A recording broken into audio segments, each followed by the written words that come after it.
Hello, everybody. Thank you for tuning in to ChannelBK. My name is Brian.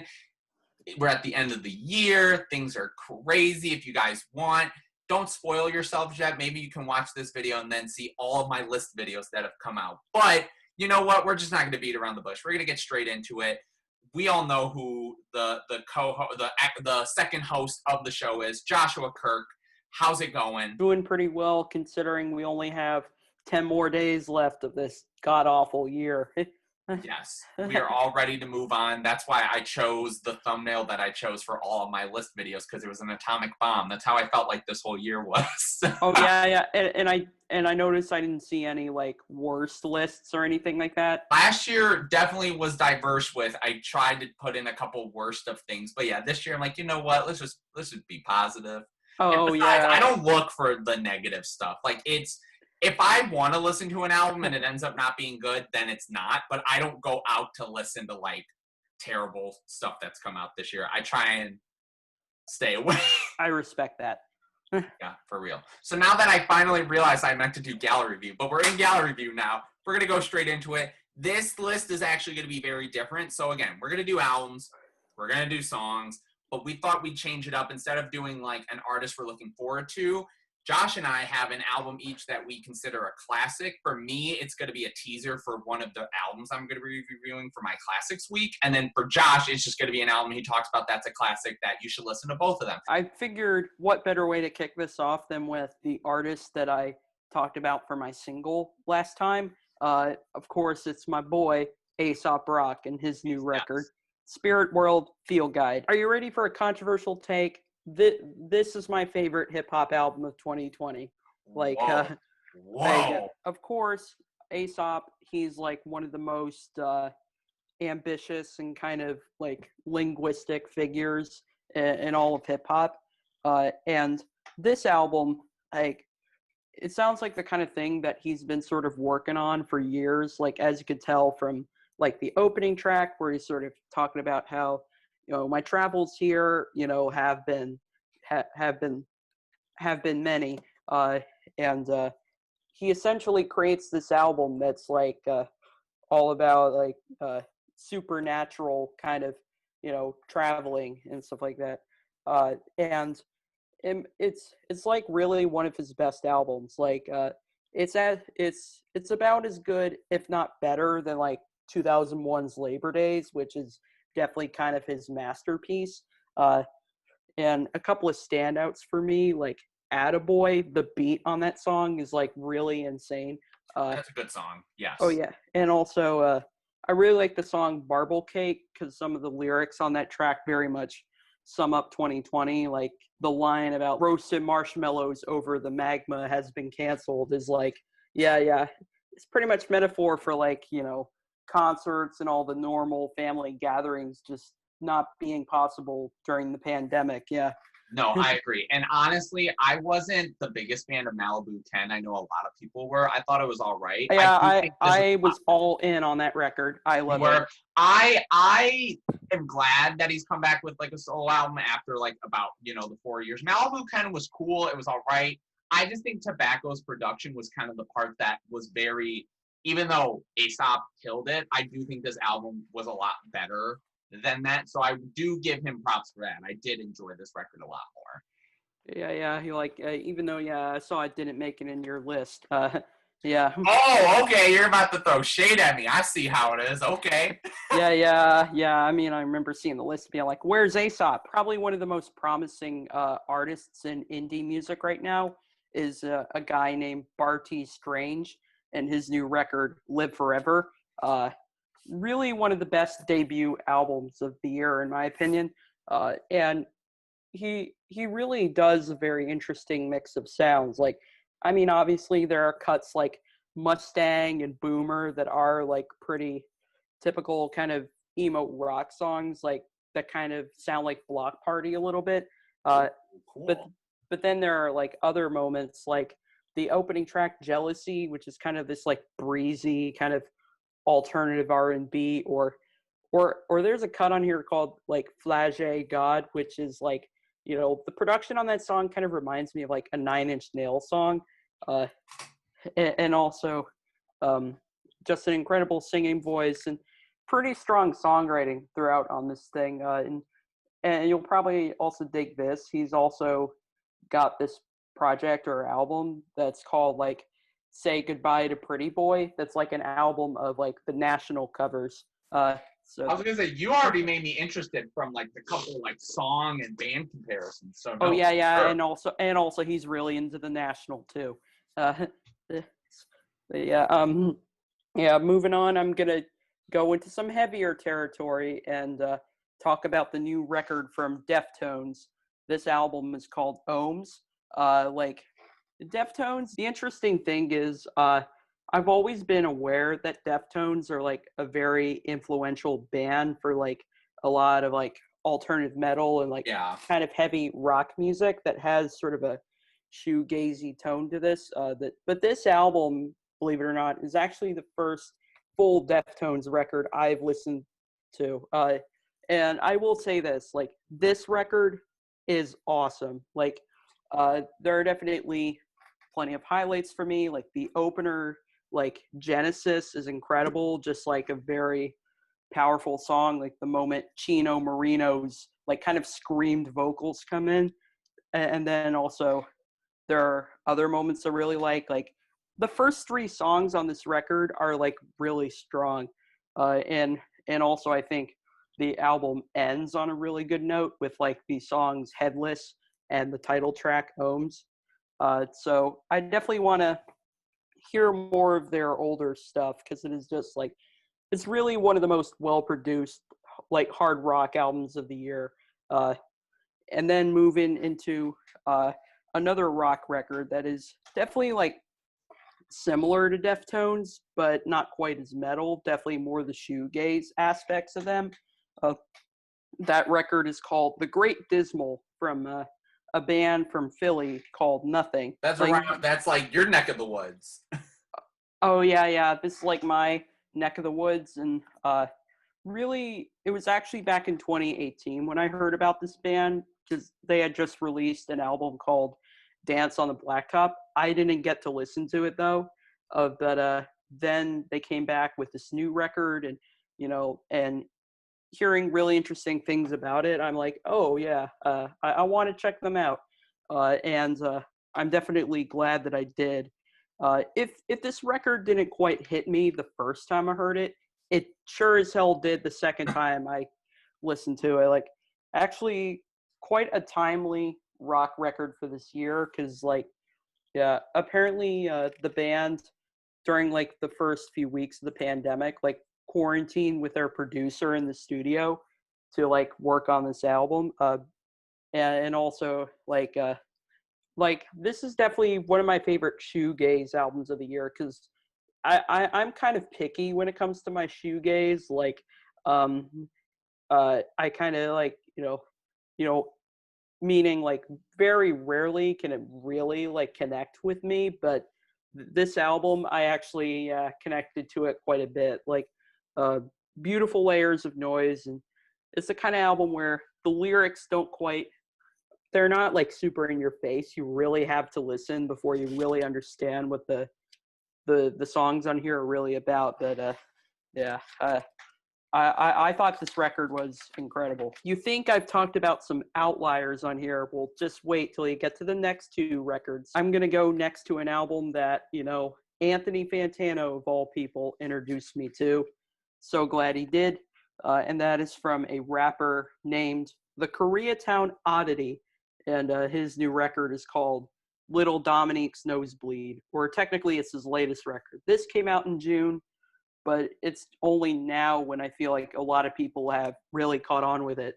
And of course, Fantano is definitely the reason for that. This is definitely a pretty unsettling kind of record in terms of the subject matter. Like, if you may, as you may have seen on the album cover, like, yeah, apparently he has like a constant nose bleeding problem, and he was actually in a couple of car accidents when he was a kid that kind of, as he says on the cover, would change the rest of my life. That that that like not only is this record very dark, but he also does a really cool job of really sort of talking about kind kind of his life and his background, and how that sort of trauma in his life kind of shaped up basically kind of like who he is.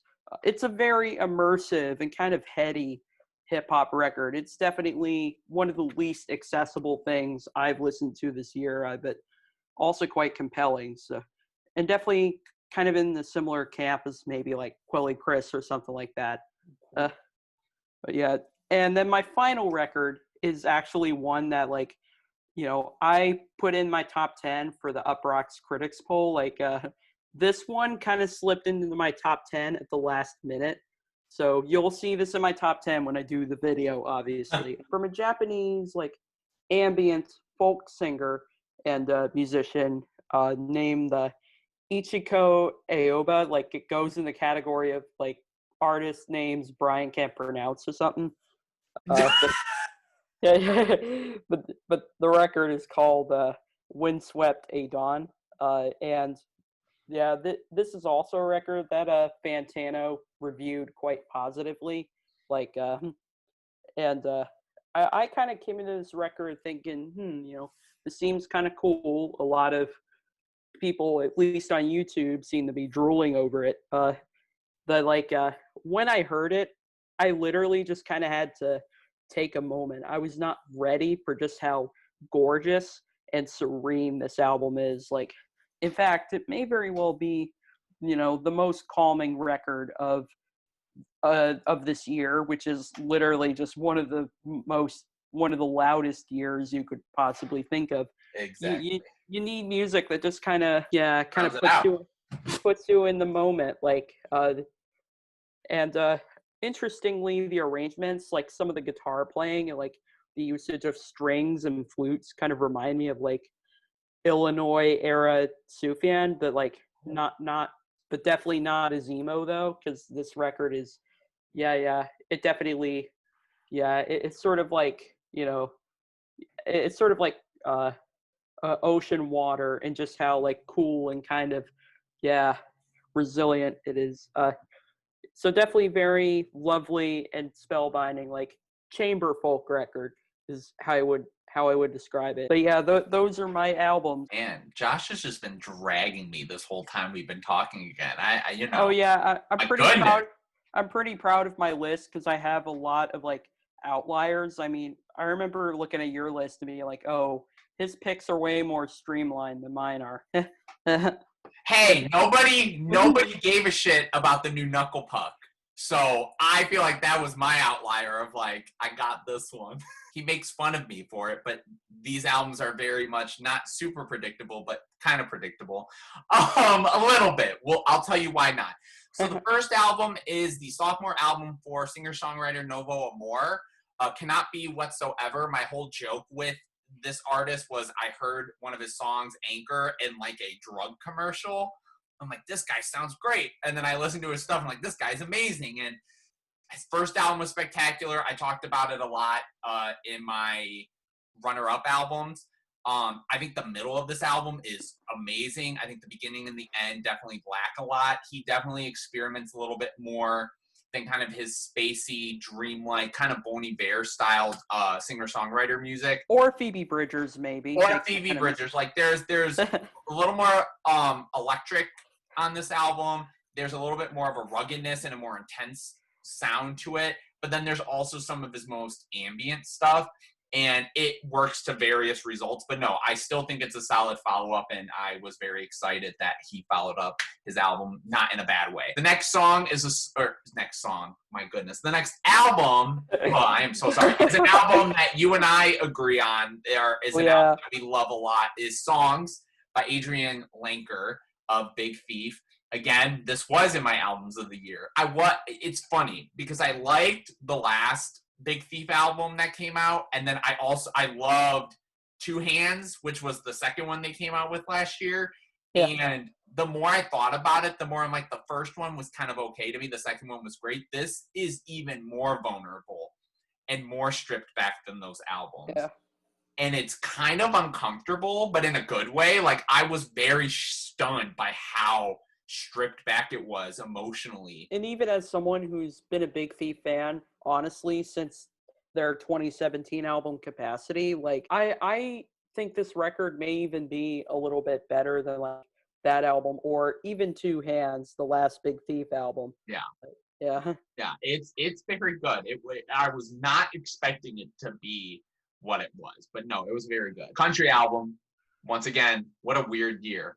But again, this is kind of a more mainstream country artist. Starting over, Chris Stapleton. The only thing I can really say about this record is I just really enjoyed the songwriting. I love the construction of the songs, and I think vocally he was very impassioned, and his storytelling was very unique. And I've always been a fan of him on and off. Like, I've heard stuff of his, and this was really the first time I delved into an album of his, and I really enjoyed what I got.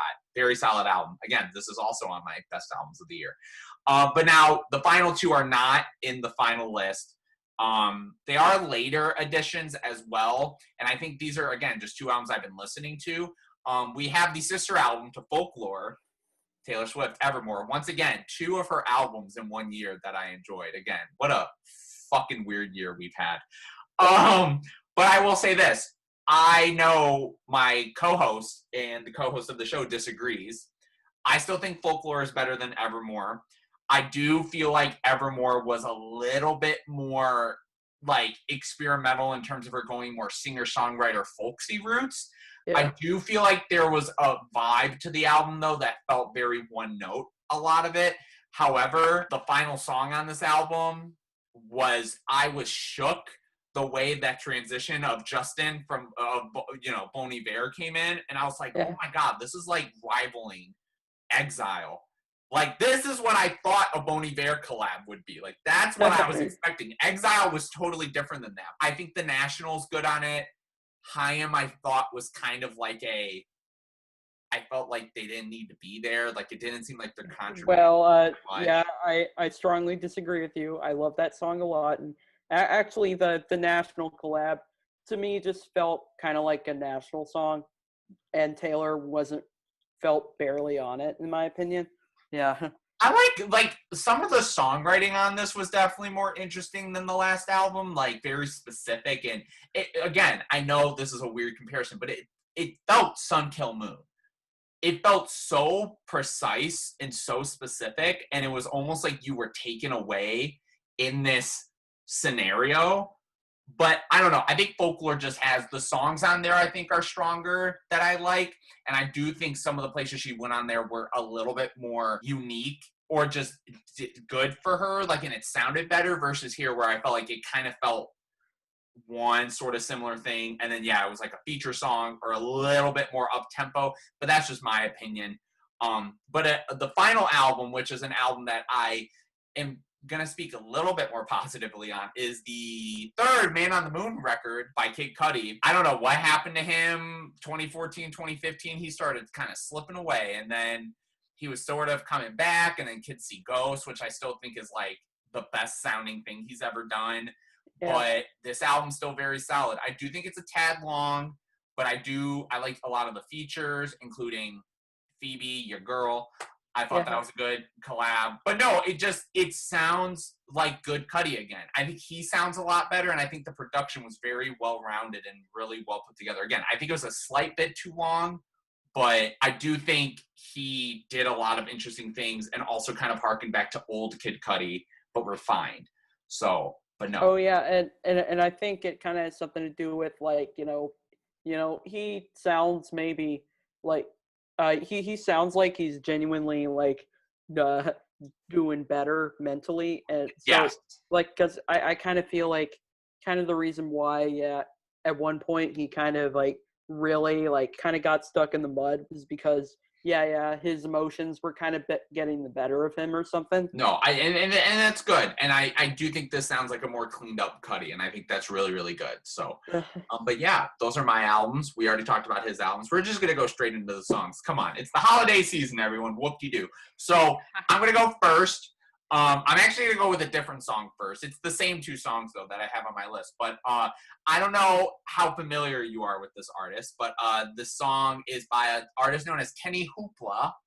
It's called. Oh yeah, I saw you have like one of his songs in your best songs list. Yeah. Kenny Hoopla. The song's called Estella. featuring Travis Barker. What's really funny to me is, so this guy is such an interesting enigma. He's one of my favorite artists from this year in terms of new artists. He brings a lot of really interesting vibes. He's like a mix of some Block Party. He's a mix of some kind of like classic pop punk vibes, but he's also doing his own kind of style. It's very interesting. It's very poppy, but also like dancey and also emo, and it's very interesting. Like his mix of stuff isn't necessarily groundbreaking, but it makes for an interesting combination. And this song, in my opinion, we saw MGK literally get knocked into another genre. Yeah. And he does not try and sound like himself. He tries to sound like Blink-182. I get Travis Barker does the stuff for him, but it just sounds like a Blink song. Whereas this song, Travis is still Travis Barker, but he makes it to where it doesn't sound like a Blink song. And Kenny Hoopla's vocals are so much different and much more interesting.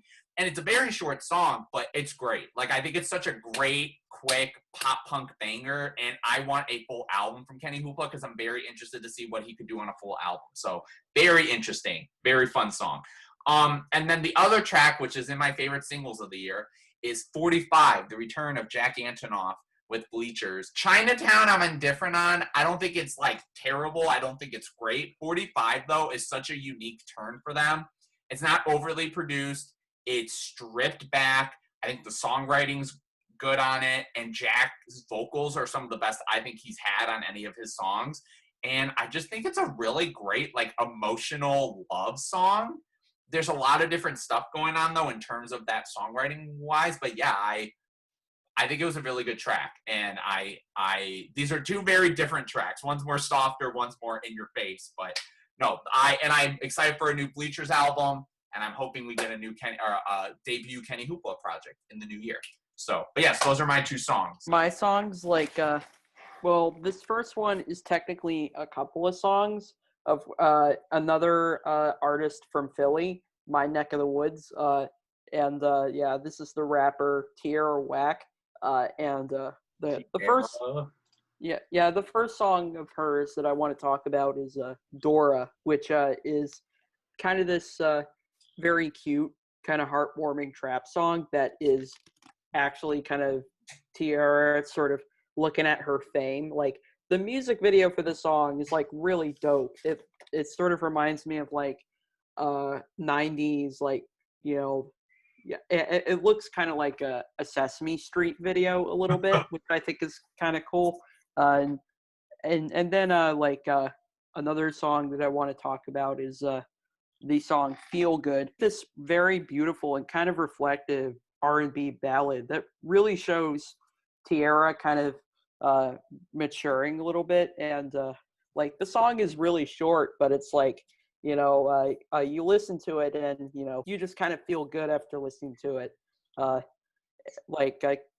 Really, some of Tierra's best writing is on some of these songs. Like, I know she also had another song, Peppers and Onions, but I need to kind of, you know, listen back to that one, even though I've got that hook stuck in my head that I'm only human, sometimes happy, sometimes nervous. And then for my other song, I'm going to talk about a holiday song, you know, keeping in the spirit here, and talk about this crazy, like, 100 gecs, like, Christmas song, Sympathy for the Grinch.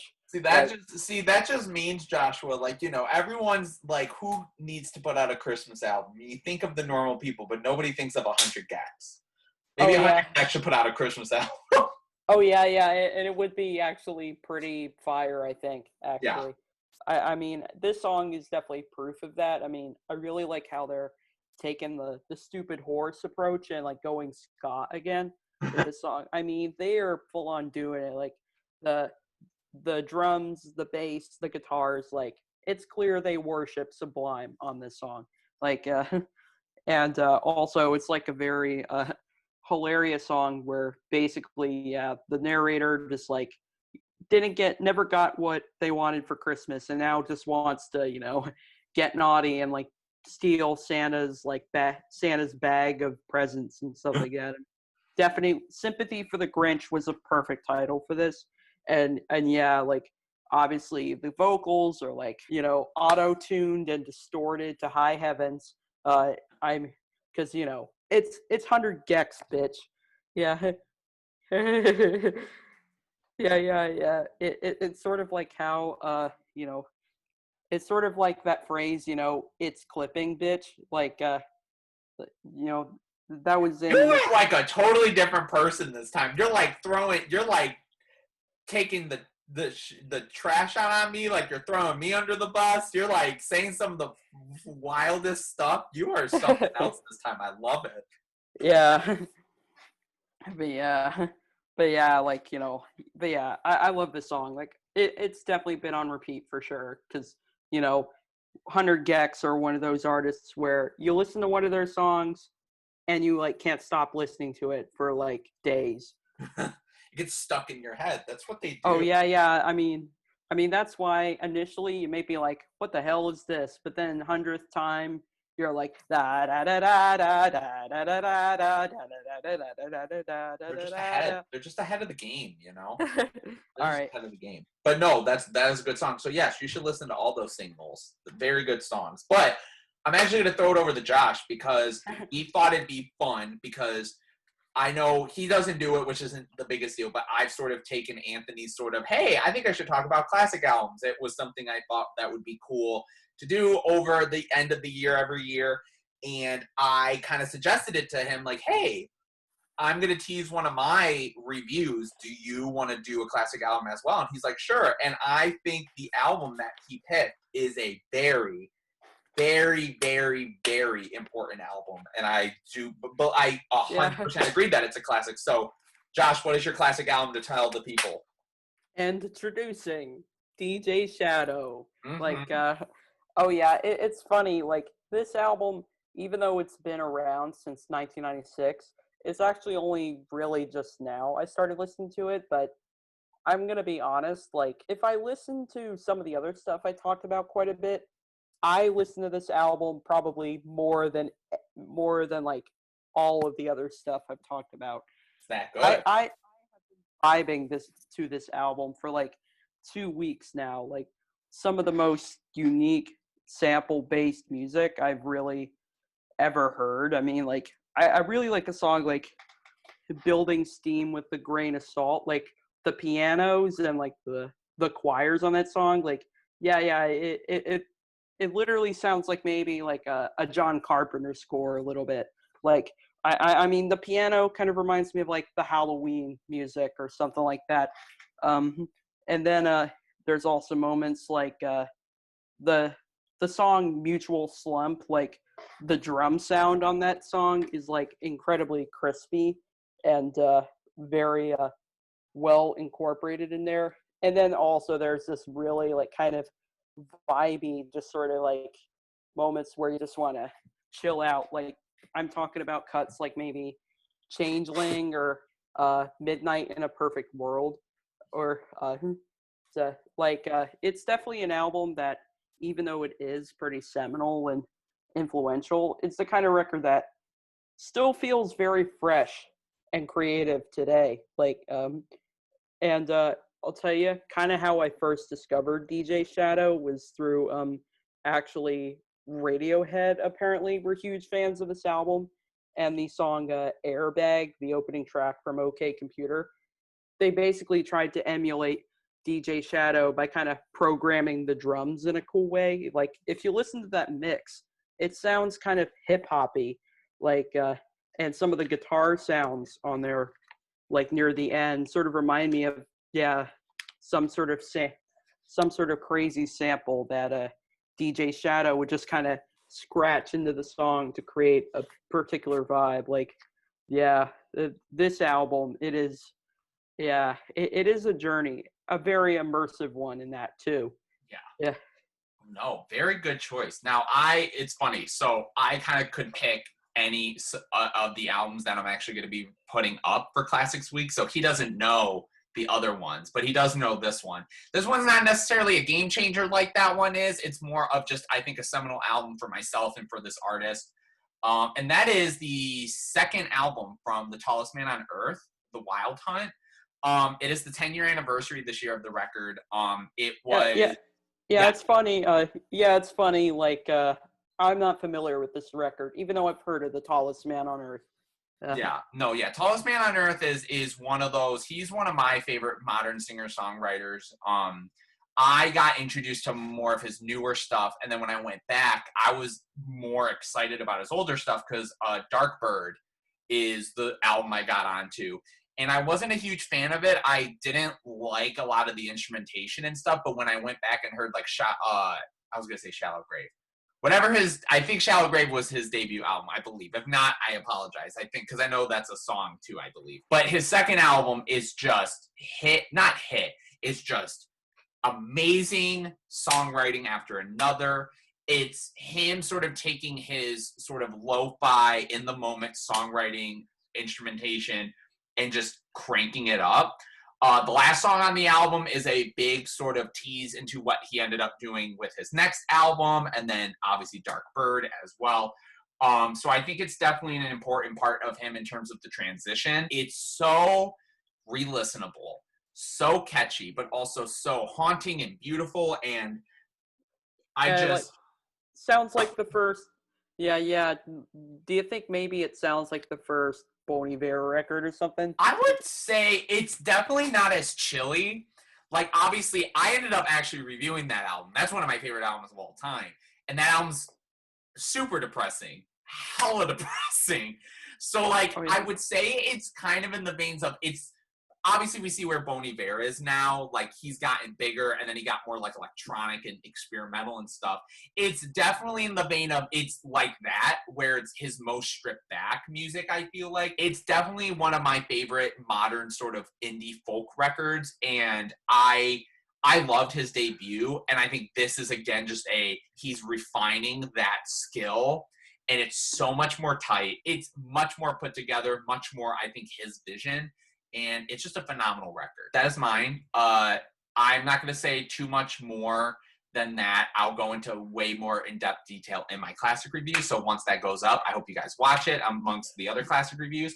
But guys, we made it to the end of this crazy year. We are going to keep doing this in the new year, but I hope you guys have a great holiday, whatever you celebrate. If you don't, I hope you have a great end of the year. I'm just going to say right now, before we leave, I want to just give a huge thanks to the man that is on the other line of this call. He did not have to accept to do this. He did not have to think he's like, who is this dude wanting to do a show with me? He's clearly inferior to me. I'm getting Phoebe Bridgers tweeting about me and stuff, and he has nobody talking about him. But I do appreciate Josh being a part of this channel and the show, because I just love talking music with him, and he's just become a really good friend over this year, and it's been awesome. Yeah, thank you very much. No, it means a lot. Yeah, you've been awesome, and you've introduced me to albums that, whether I like or dislike, it's been opening up my palette as well, and it's been nice to sort of have more views and stuff. So I appreciate you so much. It's been awesome. Thank you for the shout out when you brought up Creeper's album in your list. I would have not known about it if you didn't tell me about it, and I liked it a lot. It's been a fun year, and we're going to keep going into the new year, so it's going to be very exciting. So, Josh, do you have anything else to say before we head out? Happy holidays to all of you, and let's hope for a better year in 2021. I'm right there with you. Yeah. Well, thank you everybody so much. With Josh and I's words, thank you for tuning in the Channel BK. Go check out Josh's stuff. Go check out my list by Soon to Be Classic Reviews. His list that will probably be out by the time this is out and going everywhere. Thank you so much. Thank you so much. Thank you so much. Peace out, guys.